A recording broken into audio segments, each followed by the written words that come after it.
Biden decides to go woke on his border policy to fix the problem. Plus, Democrats are now coming back after AR-15s yet again, and Republicans pay off on their promises in Congress. It's Verdict with Senator Ted Cruz.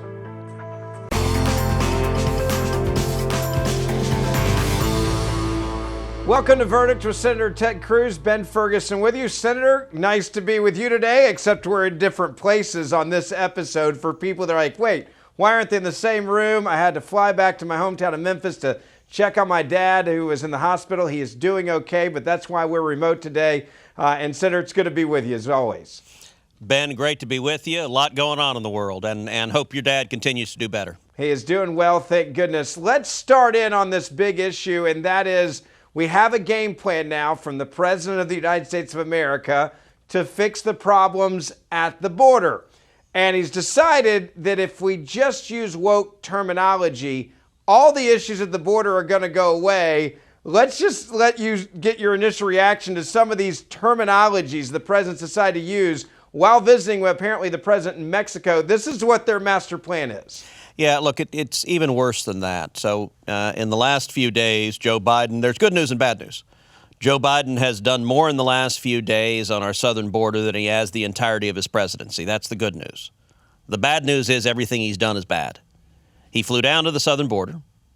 He went to El Paso, not the Rio Grande Valley, which is the epicenter of the disaster. Before he arrived in El Paso, there had been illegal immigrants sleeping on the streets. The mayor had declared it an emergency. So what did they do? They cleaned all the illegal immigrants off the street before Joe Biden arrived because they wanted to set it up like a TV set and clear everyone out. When he got there, this is an amazing thing Karine Jean-Pierre said from the White House podium. She said Biden did not meet or speak to or see a single illegal immigrant when he was there. Now, Ben, that is friggin' hard. I have been to the border many, many times.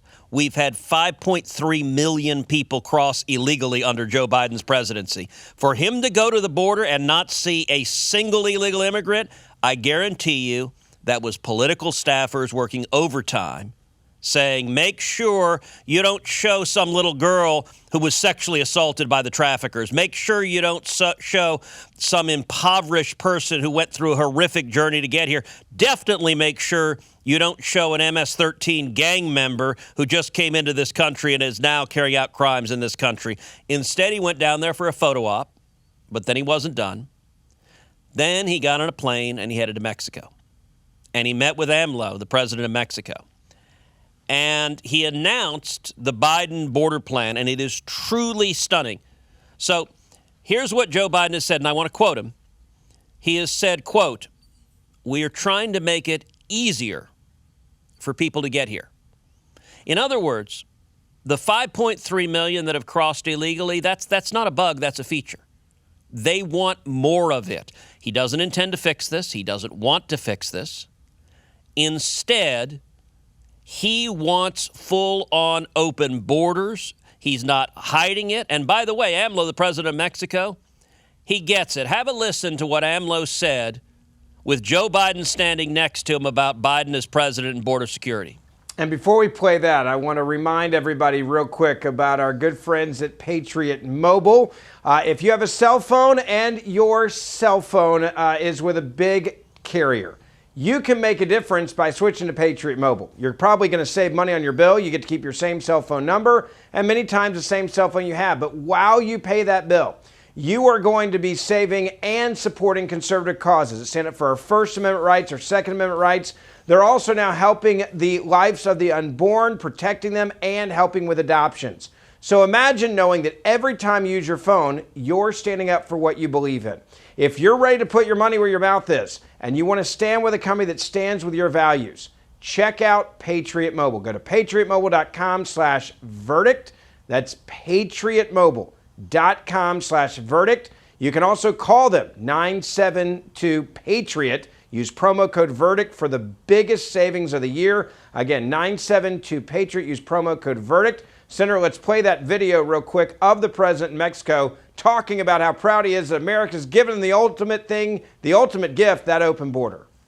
Usted es el primer presidente de Estados Unidos en mucho tiempo que no ha construido ni un metro de muro. Y eso se lo agradecemos.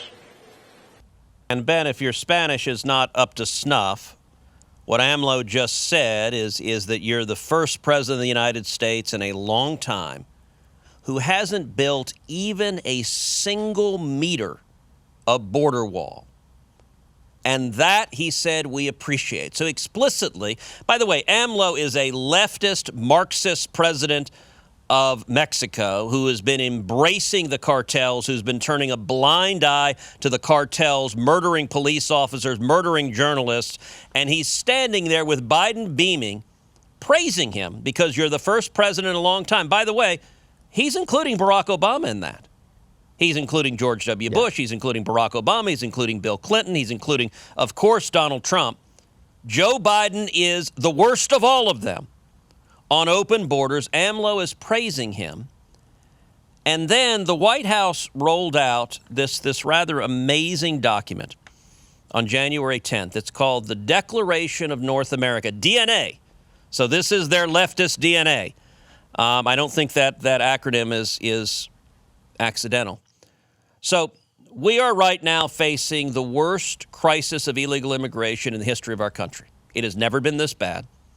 5.3 million people have crossed illegally under Joe Biden. The Biden White House lays out 6 principles. You know what principle number 1 is? All woke liberal ideology. That's what they're going to do with the entire list. Principle number 1, diversity, equity, and inclusion. That's the very first thing. Not border security, not saving lives, not preventing women from being raped, not preventing children from being assaulted, not stopping fentanyl from flooding across the border. Diversity, equity, and inclusion. What do you think number 2 is? I'm going to go with woke ideology yet again, like an academic decided to write this for the White House at some woke school, right? Climate change and environment. That's number 2. That's what he's down there talking to Mexico about. That made Al Gore happy. I'm sure it did. That made Al Gore happy. Number 3, surely illegal immigration comes up number 3. Nope. Competitiveness. We need to outsource more to Mexico. What's number 4? Number 4, all right, finally, immigration comes up. It's entitled Migration and Development. And what do they say they want to do about it? Work together to advance labor mobility in North America. And in particular, it says, since June, Mexico, the United States, and Canada have collectively welcomed record numbers of migrants and refugees from the Western Hemisphere under new and expanded humanitarian programs. They don't want to end it. They're not trying to end it. They're not asking for Mexico's help in ending it. They want more. Number 5 on this list is health. Number 6 is regional security. Do you know what word does not appear in this entire White House list? Cartel. I didn't hear anything about actual border security or the cartels or the drugs or the fentanyl, for that matter. Fentanyl, look, last year we had over 100,000 Americans die of drug overdoses. Most of those opioids, many of them fentanyl. It is a deadly poison that is murdering Americans. Joe Biden and the Democrats don't care. They don't want to stop it. They're not purporting to stop it. And this meeting with AMLO, listen, even though AMLO is a leftist, he was afraid of Donald Trump. He was afraid of Donald Trump. I'm going to tell you an interesting story. So we've talked before about how the Remain in Mexico agreement, how effective it was. Let me tell you how it came to pass. So it came to pass, Donald Trump was president, and he issued a threat to Mexico. He said he was going to impose a 25% tariff on goods coming in from Mexico. Now, I got to say, you and I are both Texans, and a 25% tariff on goods coming from Mexico would be devastating to Texas farmers, to Texas ranchers, to Texas manufacturers and businesses. And so catastrophic. I was vocal criticizing, and I said, look, I'm all for securing the border and doing everything necessary, but punishing the people of Texas and the businesses of Texas and jobs in Texas is a mistake. And what I said at the time, I said, look, Trump is playing a game of chicken where he's driving a truck really fast at another guy at a country road. And sometimes you win a game of chicken. Sometimes the other guy swerves. And I said at the time when he issued that demand, I said, if Trump wins this game of chicken, if AMLO swerves, then it'll be great, and we'll make real steps towards solving the problem. But if he doesn't, if AMLO crashes his truck into Trump's, the result is going to be a ton of lost jobs and harm in the state of Texas. Well, it turned out Trump won the game of chicken. AMLO blinked. He gave in. Yeah. And he signed the Remain in Mexico agreement. Now, the night he signed it, I was at a retreat with a bunch of other Republican senators. I was there with my wife, and I was with Roy Blunt and his wife, and I was with Cory Gardner and his wife. Roy Blunt was a senator from Missouri. Cory Gardner was a senator from Colorado. So the six of us were sitting down, having a glass of wine together, and Trump calls my cell phone. It was right after the news broke. And I answer it, and he goes, Ted, I was right. You were wrong. I said, hi, Mr. President. And he was exultant. He was on cloud nine. And I decided, all right, if he's going to give me grief about it, I'm going to do the natural step, which is bring other people. So I said, Mr. President, I'm here with Roy and Cory. Why don't I put it on speakerphone? And so we put it on speakerphone, and Trump was exultant. He was really, really happy. And he said, you want to hear the details of the deal? We said, sure. And the deal involved, among other things, if I remember right, Mexico agreed to put 6,000 soldiers on their southern border. You know, the southern border of Mexico next to Guatemala is much, much smaller than our southern border. It's much easier to secure the border south of Mexico than it is on our southern border. And he agreed to remain in Mexico. He agreed to the agreement that people who crossed illegally into Mexico would remain in Mexico while their U.S. asylum case was proceeding. And he walks through it. And he asked, so it turns out all you guys were wrong about this. And Roy Blunt had the line of the night. He said, Mr. President, now that you got a deal, we were with you the entire way. And Trump howled welcome laughing. to politics, by the way. Brilliant. Yeah, look, Trump howled laughing. It was a good line, but AMLO was scared of Trump. The amazing thing is he was scared enough. Look, he thought Trump was crazy enough to put the tariffs on Mexico, which would have hurt the United States, but it would have hurt Mexico too. And because Trump had a credible threat, I have to say, look, his judgment that AMLO was going to blink was the right judgment. And that agreement was such a massive, massive success that it produced the lowest illegal immigration in 45 years. It's remarkable, and it's because even though this leftist who ran on anti-American rhetoric didn't want to secure the border, he was scared of the American president, and so he helped do so, and we got enormous results. When Biden came in, not only is AMLO not remotely scared of Biden, Biden comes in there as the most beta male, weak American president, that AMLO is glowing, saying, well, it's great that unlike Obama, unlike all the other presidents, you haven't built any border wall at all. And what does Biden say? Well, diversity, equity, and inclusion, climate change, and we want even more open borders. It is a travesty, and it's even more of a travesty because in the face of this crisis, we should have a president who actually stands up for America when dealing with Mexico. And that's not what Biden did. I want to ask you about the politics. There's a lot that you can, I think, read into the fact that he said this publicly, referring to the president in Mexico, about the American president. Even if, and this is just politics, most American presidents would not want to be praised publicly by another country for having an open border. It's just, you would assume, bad optics, bad for your country, even if that is your plan. And I think it's also just a point where this president felt so comfortable because Biden's so weak that even Biden wouldn't look at him and say, hey, man, don't say that in public. You're just undermining what I'm helping you with here. You're undermining the open border policy that I have here. don't say it out loud in front of the media. Don't praise me for it. Just enjoy it and be quiet about it. And yet it's like Joe Biden is so incompetent that he didn't even understand how strong this made Mexico look while mocking the lack of American security. Well, look, the problem, and people ask me all the time, why would the Biden administration do this? Why would they have open borders? And the challenge with today's Democrat Party in Washington, they've given their agenda on every issue over to the radicals. So on immigration, they've given it over to the open border radicals. On gun control, they've given it over to the gun control radicals. On crime and law enforcement, they've given it over to the abolish the police radicals. On issues of sexuality, they've given it over to the transgender radicals who want boys competing against girls in sports and are fighting for the chemical castration of little boys and sterilization of little girls in pursuit of woke ideology.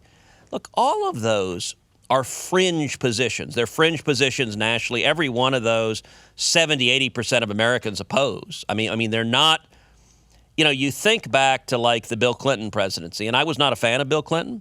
Yeah. But Bill Clinton consciously tried to triangulate, tried to go to the middle, and it was successful. It got him elected twice, even despite his personal scandals. Going to the middle was a successful strategy for the Democrats. What Biden has employed is very different, which is today's Democrat Party is essentially an assembly of radical groups, and each radical group gets their issue area. And they're not calculating. The Democrats are not hiding that they are open borders. They're not pretending they're going to solve this situation. And part of the reason is the corporate media is so utterly corrupt that they're counting on them not to tell the stories, not to tell the truth. Yeah. There's a reason Biden didn't see a single illegal immigrant. Because when you see a little boy or little girl who's been sexually assaulted and abused, you can't just spin it off as, look how compassionate I am. So instead they try to hide it and count on the media to hide it with them. And that's the question I was going to ask you as we wrap this part up, is there's one big story here that was so clearly underreported, and it was an admission of guilt, I think, by this administration.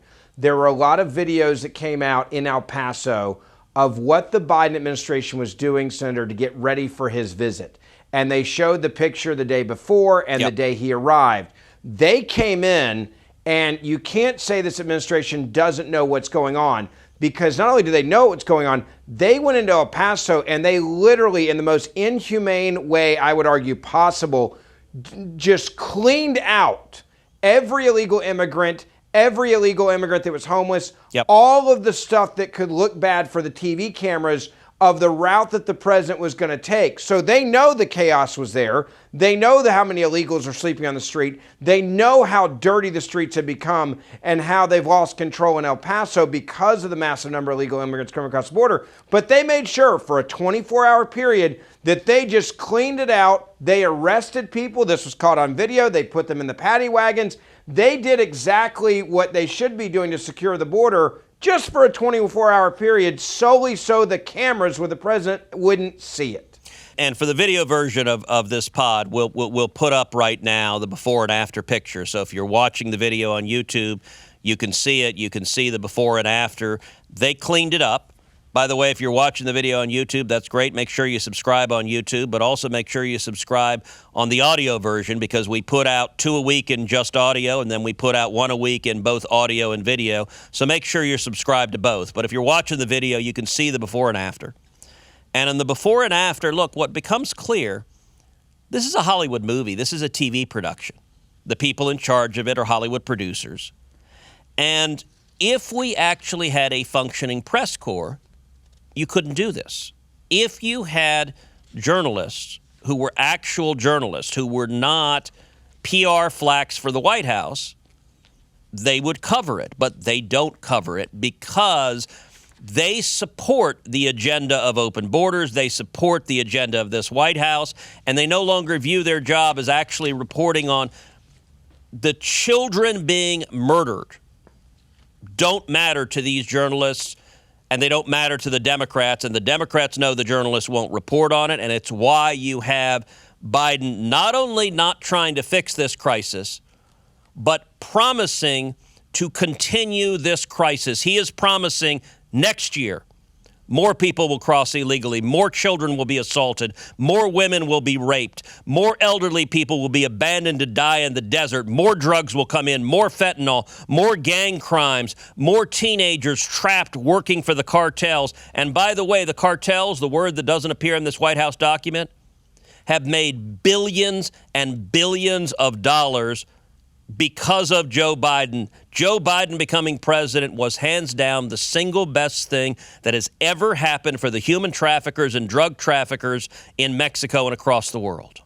Record profits. It was. I saw a report the other day that said they believe now the amount of money being made off fentanyl will far outpace the cocaine and marijuana drugs that they were running for decades into this country. They said it's the most profitable period, they believe, for the cartels in the history in Mexico, and the president is allowing it to happen. Well, and Ben, one thing about the cartels, they make about the same amount of money from human trafficking and from drug trafficking. Both of those are approximately 50% of their revenue, which tells you what a big business it is treating human beings as cattle. This is modern day slavery. Joe Biden is responsible for modern day slavery, and it is every bit as evil and grotesque and cruel and inhumane as it was in the 1700s and 1800s. Under Joe Biden, he's responsible for funding the slave traders and for their murder and torture and suffering. That is all deliberately caused by this White House. If you hear any Democrats, by the way, say that there's a secure border, they're lying to you, because we know for a fact that last year, Senator, and as a senator from Texas, you see this more than anybody, more people crossed the border into Texas illegally last year than any other year on record that we've had since the government has been keeping these stats. Yep. And that's just of the people that we caught. We don't know how many people got across the border that we didn't catch, which they clearly believe is another record year that we've never seen before. No, that's exactly right. And it is deliberate. It's not an accident, and they don't intend to stop.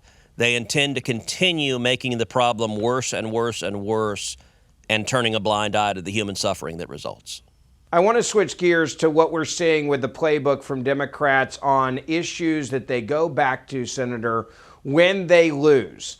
We're seeing, and we're going to do another show on this, but I'm just going to use as an example. San Francisco is now saying they want to pay reparations to people of $5 million and give them 150 years of salary. You see Sheila Jackson Lee that's talking about reparations and saying that she wants to imprison people that say anything that's negative towards a minority. And we'll deal with that another day. But they're going back to their playbook, which is we go after guns, we try to start a race war and divide the country to solidify our base.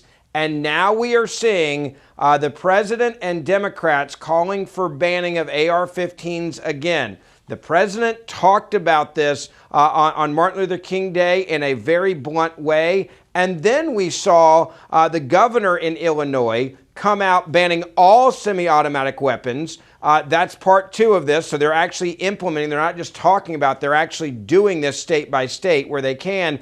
And then you have people, and it may have been the most amazing clip. It was Geraldo on Fox where he said this about AR-15s. It makes macho the people who possess it. Oh, look at me, I'm a big deal. It's a rifle. And it's not a rifle. Yes, it's Greg. a rifle. It is a machine. What does AR stand for? It is an automatic rifle. No, that's not what it is. I mean, if you're going to say you want to ban something, at least Google it and find out what the hell it means, right? And this is the reason why I will never trust liberals, Senator, with my guns, because they don't even know what they're talking about when it comes to the name of a gun.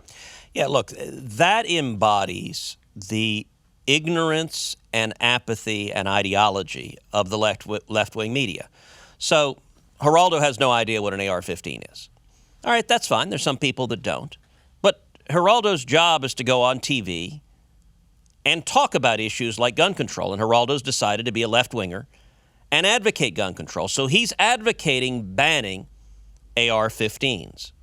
Here's the problem. He doesn't know what an AR-15 is. Now, Gutfeld comes back with, what does the AR stand for?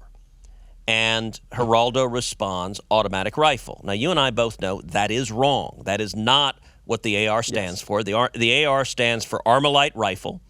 Armalite was the company in the 1950s that developed it. And an AR-15 is a semi-automatic rifle. It's not automatic, it's semi-automatic. The difference, and look, listeners of this pod are educated and savvy, and so y'all know the difference, but Geraldo has no idea. An automatic rifle, a machine gun, is a weapon that when you hold the trigger down, multiple bullets come out. You think Rambo going, brrr, that's a machine gun. A semi-automatic weapon is a weapon when you pull the trigger once, one bullet comes out. And then you pull the trigger a second time, and a second bullet comes out. It's a fundamental difference. Machine guns, automatic rifles, have been functionally illegal in the United States for over 80 years, other than in very limited circumstances with very strict licenses. As a practical matter, an ordinary citizen cannot own a machine gun. So Geraldo there, when he says, AR stands for automatic rifle, it's not just a gotcha question. He's fundamentally ignorant about what the thing is that he wants to ban. And he says actually earlier in that clip, he calls it a machine gun. He thinks it is a machine gun, and he doesn't really care. It is an example why can the Democrats be so left-wing? Because the media is that bad. They don't know what an AR-15 is. They don't care what an AR-15 is. Go ahead. They don't know what they're talking about at all with weapons. And another example of this, Senators, this last week, there was a man who had created apparently one gun that was a single-shot .22 little mini gun, they called it, with a spring that he had to pull back and it shot. And he found out through someone that was looking at the bill in Illinois, where they're banning all of these guns, that his prototype that never went into production, that was one little bullet, a .22, a spring-loaded that never went into production, somehow his gun got on the list of the evil, scary, terrible guns that should be banned in America. They're saying, at least in Illinois. And they found this guy, and they're like, you never even produced this gun. This is not something you can even buy on the market. It doesn't really exist. How did you end up on this list? And he says, I genuinely have no idea. This is a gun that I got a patent on. This is a gun that I did once. And yet Democrats, and again, it shows the example that you're mentioning, they don't even know what they're banning. And the governor in Illinois has come out, and this is serious, and I would say to conservatives, listen, the governor in Illinois, Senator, has passed a significant law. It's going to be challenged, yes, but it bans all semi-automatic guns. And the majority of firearms bought in America today, the majority of guns that are used to protect people's lives, the number one gun that people have to protect themselves with personal carry, are semi-automatic weapons. They've now banned them all, which is really going back to gun confiscation. Just take a look at this. You know, I think it's a lot of grandstanding, frankly, and I know there's some of them that are opposed to the law. But the fact is they've signed an oath of office to uphold and enforce the laws of the state of Illinois, and I expect them to do so. What penalty would state residents pay if they don't abide by that and within the next year come forward and register their weapons in this category? Well, it begins with a fine. If they don't, if they're caught under this law, it begins with a fine. But a second instance, it is a Class 4 felony. I mean, this is gun confiscation. And the first part there, and this is, I think, pretty cool. I'm going to give you the numbers. Sheriffs in 80 Illinois counties, Senator, are making clear they will, quote, not enforce the assault weapons ban that the Democratic governor signed into law on Tuesday, saying they will not do this because they believe it's unconstitutional, which I think is amazing that law enforcement is standing up. Yep. But this is about taking away your guns in a gun registry, saying if you don't register them, then you'll be a felon because you didn't register them by default, which when you're a felon, at that point, you're not allowed to own any firearms. Well, look, that clip, I think, really embodies just how extreme today's Democrat Party is on the question of guns and how hypocritical it is. Number one, Pritzker is a billionaire. He lives with vast wealth. He is surrounded, as governor, he's surrounded by an armed police detail. Previously, he was surrounded, no doubt, I don't know this for sure, but I would wager a whole lot of money that he had armed security with him just as a really rich guy. He lives in a really rich neighborhood with armed security and is kept very, very safe. What does he want to do? He wants to disarm the ordinary citizens of Illinois. And by the way, Illinois, Chicago already has some of the strictest gun control laws in the country. And it year after year after year has among the highest crime rates and murder rates. Why? Not because they don't have tough enough gun control. In fact, in Chicago, the gun control laws have succeeded in disarming the law-abiding citizens because by definition, if you're law-abiding, you abide the law. But the criminals are not law-abiding. The gangbangers are not law-abiding, and they have all the guns they need, and so they're shooting each other, and they're shooting innocent citizens. They're shooting many of the people murdered in Chicago under these gun control laws. Many of them are African-American. Many of them are Hispanic. The vast majority of them are low income.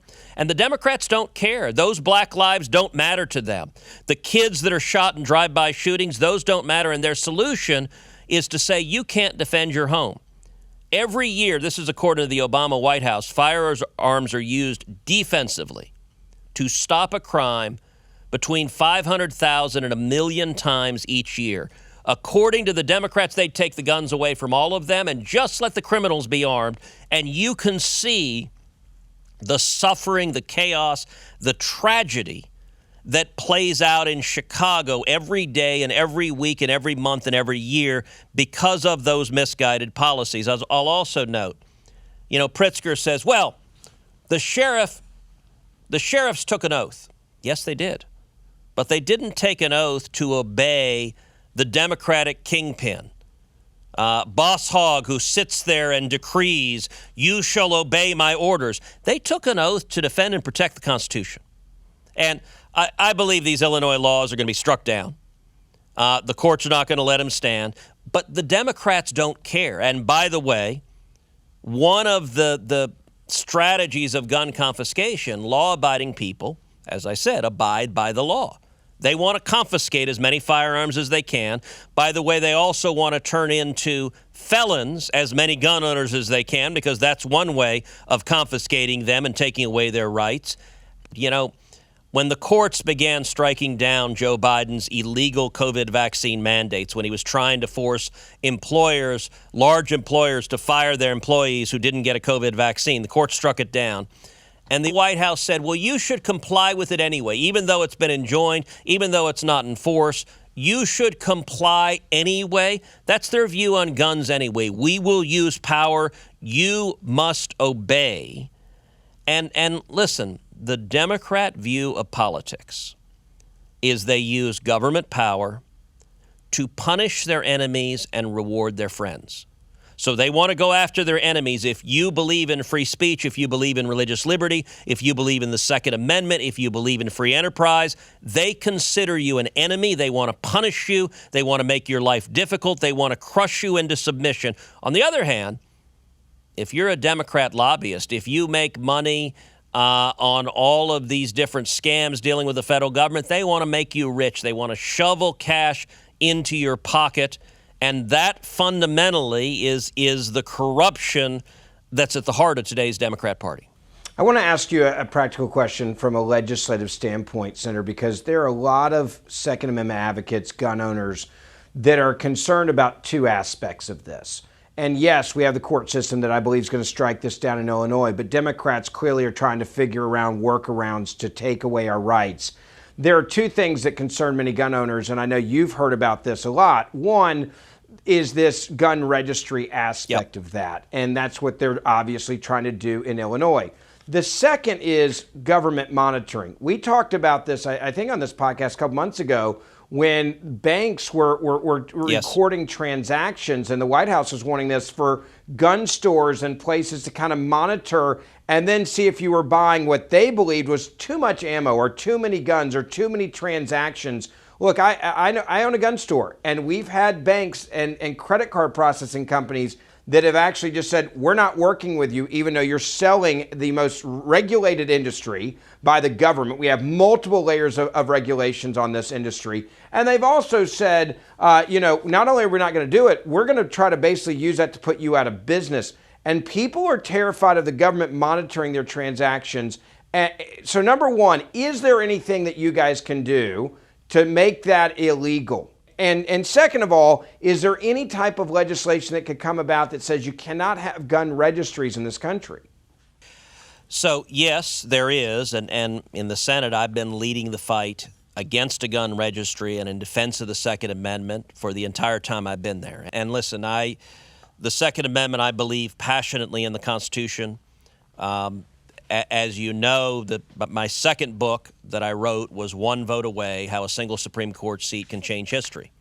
And there's an entire chapter in One Vote Away that talks about the Heller case, where the Supreme Court upheld and first clarified the individual right to keep and bear arms in the Second Amendment.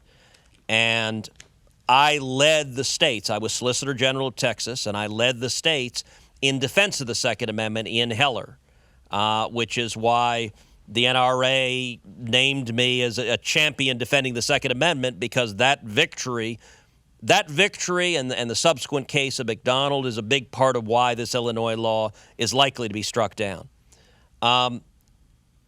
Protecting those rights, when I first got to the Senate, one of the very first things that happened, I was elected in 2012, I arrived in 2013. Tragically, we saw the shooting in Newtown, Connecticut, where that monster, that animal, murdered little children. You and I are both parents, and I think there is nothing more evil on planet Earth than a monster who hurts little kids.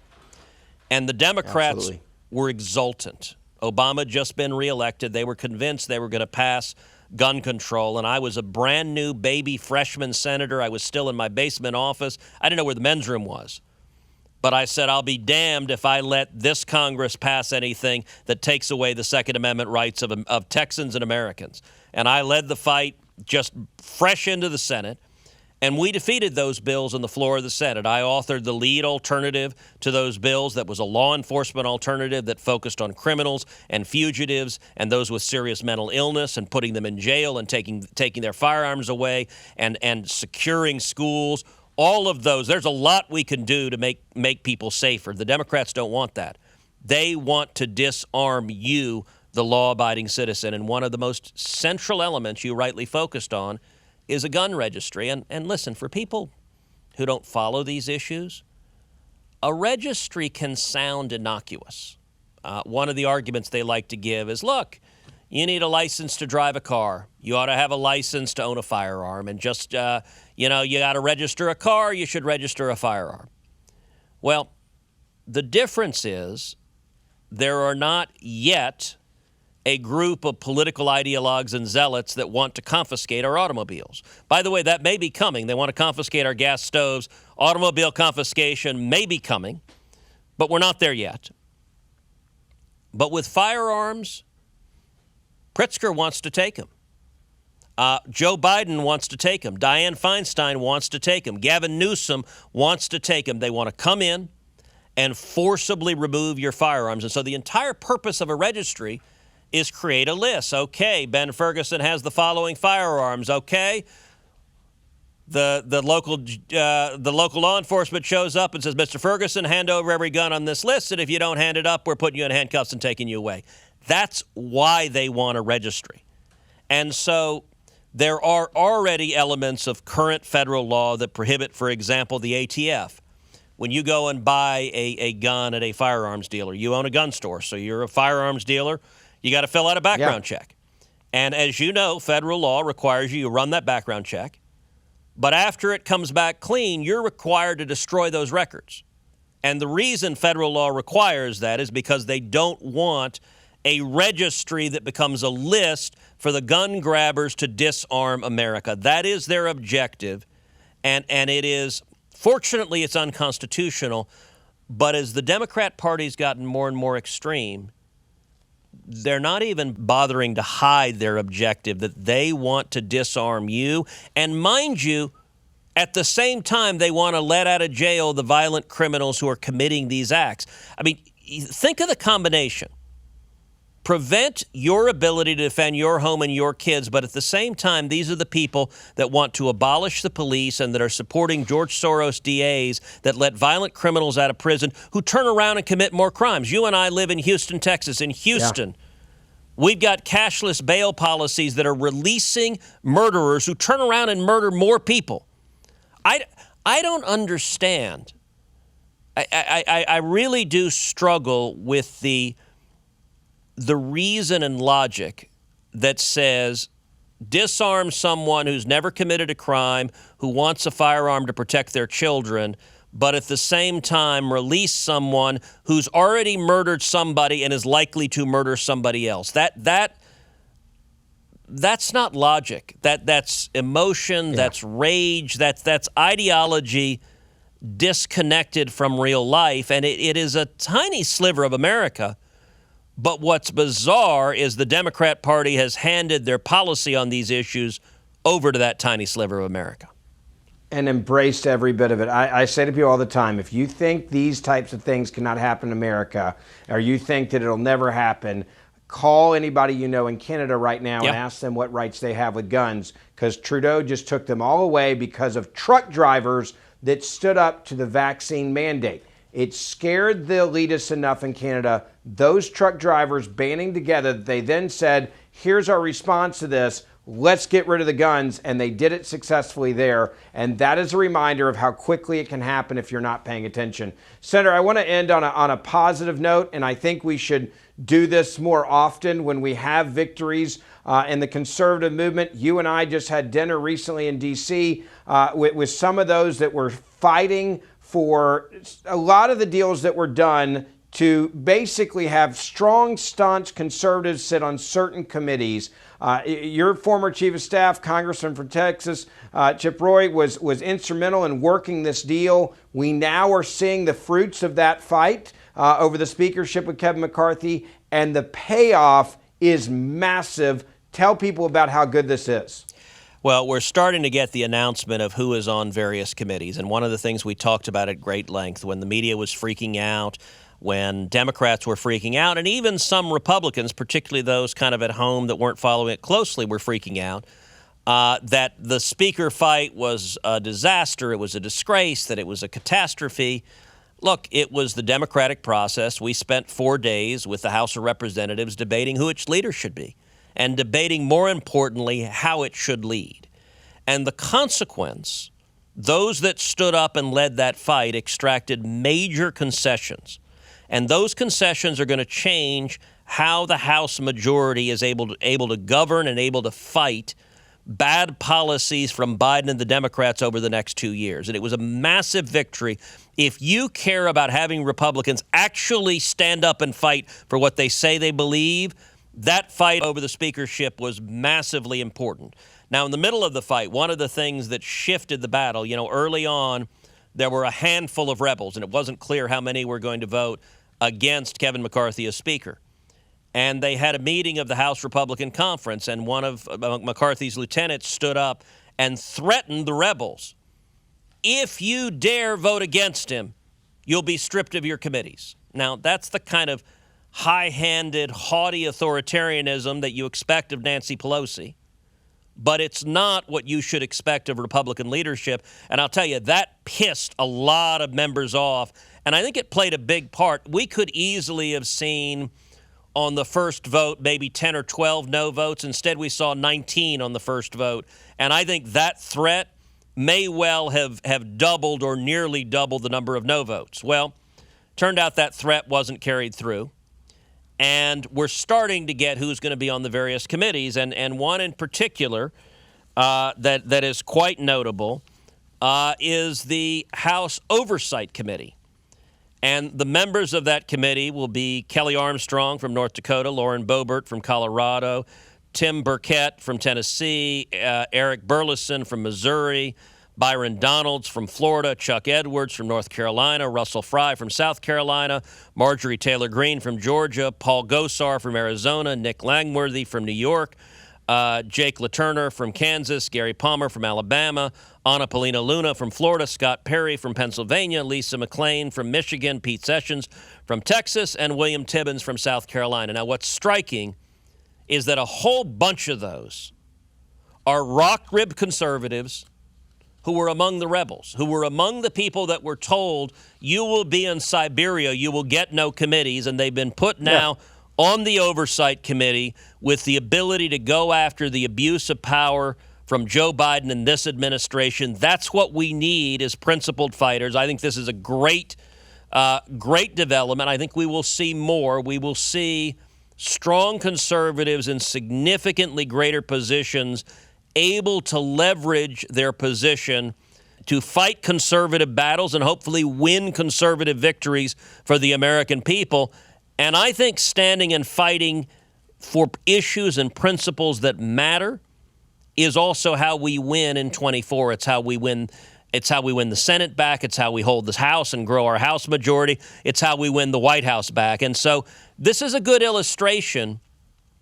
You know, when people said, gosh, why have this fight? And look, when you and I were having dinner in D.C., I pulled out my phone and I read to you texts from Republican donors, some of whom are friends of mine, who were irate. Why is this fight happening? And listen, I understand. If you're a business guy and you're at home and you turn on the news and they just say chaos and madness with the House Republicans, you're kind of annoyed and you're kind of embarrassed if you don't understand why that fight is happening. And I think we're seeing the very real and tangible results of standing and fighting. If you want conservative leadership, you've got to stand up and have a conservative conference that demands it, and this is a big step forward. Look, I just have to say, sitting at the dinner that night, and this was me looking from the outside, it was fun to see you, and I think how proud you were of someone that you know well, Chip Roy, and the way that he was able to orchestrate that deal and communicate with the speaker and to make sure that these principles had another day to fight and live and have people on these committees. It was just cool to see, as I put it, the good guys win here. And when we have these moments, we should celebrate them and remind people that this is why we fight so hard. This is why you fight so hard. This is why you do the bus tour in a year when you're not up for re-election and you try to get principled conservatives into Congress. And these are those moments that we should enjoy and take a moment and say, it was worth it. And to the donors, it's worth it. And to finding tough, strong, principled conservatives and running them and backing them, it's worth it. And it paid off big. And I just think it's a big moment that we should all enjoy. Fully agree.